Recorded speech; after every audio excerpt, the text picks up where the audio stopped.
Socialistes et Républicains. Madame la présidente, monsieur le ministre, mes chers collègues, cela a été dit, 2 Français sur 10 demeurent éloignés de l'outil numérique, soit parce qu'ils n'y ont pas accès, soit parce qu'ils n'en maîtrisent pas les usages. En parallèle, la dématérialisation des services publics, si elle répond à un besoin d'efficacité et d'efficience que nul ne conteste, ne doit pas engendrer une déresponsabilisation des pouvoirs publics renvoyant à la sphère associative l'accompagnement des usagers. Le rapport récent sur le sujet du Défenseur des droits sonne l'alerte et pointe très justement le risque de privation des droits liés à la déconnexion ou à l'électronisme des usagers. Il faut donc conserver, cela a été dit, une présence physique du service public, car elle est conforme au principe constitutionnel d'égalité devant le service public. L'association Emmaüs Connect, très impliquée dans l'inclusion des plus fragiles, estime qu'il faudrait 1 milliard d'euros en 7 ans pour financer l'inclusion numérique, tandis que le gouvernement prévoit de mobiliser à peine 100 millions d'euros. Est-ce bien suffisant au regard du risque de décrochement numérique, aussi bien en ville qu'en zone rurale? Vous nous répondrez là-dessus, monsieur le ministre. Par ailleurs, le développement de ce qu'il est convenu d'appeler les Smart Safe Cities, ou villes intelligentes, comme Angers par exemple, va transformer profondément nos services publics par la numérisation généralisée.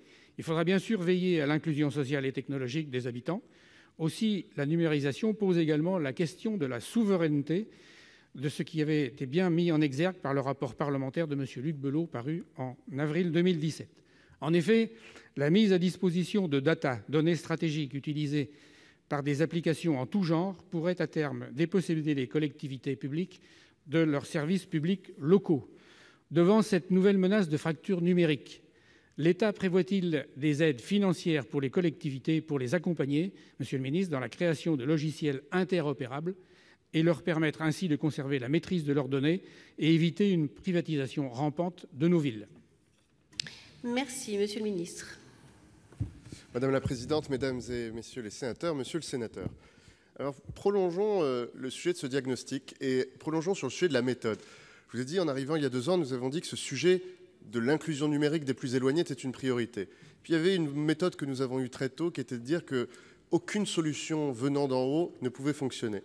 Pendant près d'1 an et demi, on a travaillé avec l'Association des départements de France et avec de nombreux présidents de départements qui sont venus eux-mêmes travailler dans les groupes de travail, l'Association des régions de France, la coopérative Mednum, qui, en 1 an, réunit autour d'elle tous les acteurs de la médiation numérique sur le territoire, tous ceux qui opèrent, comme Emmaüs Connect que vous avez évoqué, comme la Ligue de renseignement, comme tous ceux qui, partout dans nos territoires, créent ces points de formation, ces points d'accueil, ces points de transmission de compétences et qui sont le maillage social et associatif de notre pays.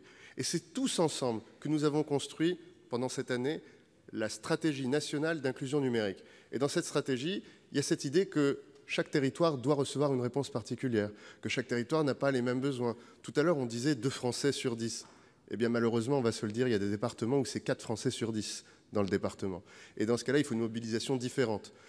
Et dans cette stratégie d'inclusion numérique, celle que nous avons construite ensemble, on s'est posé la question du financement et de la compétence de ce financement. Vous savez, la compétence d'inclusion numérique, c'est finalement celle qui est le plus partagée et la moins financée. C'est la compétence du département, c'est la compétence de la région, c'est la compétence de l'État, c'est la compétence de tous ceux qui sont en train de transformer le monde autour de nous. Une autre étude qui est importante de noter, celle que j'ai commandée à France Stratégie. Et je leur ai demandé de chiffrer combien ça coûte à la France et combien ça coûte à une personne de ne pas savoir utiliser le numérique. Parce qu'il n'y a pas que les services publics numériques qui vous sont rendus inaccessibles. Il y a les services offerts par le privé. Quand on ne sait pas utiliser Internet, on est moins informé. Quand on ne sait pas utiliser Internet, on communique moins avec son entourage. Quand on ne sait pas utiliser Internet, c'est la double peine, on paye tout plus cher.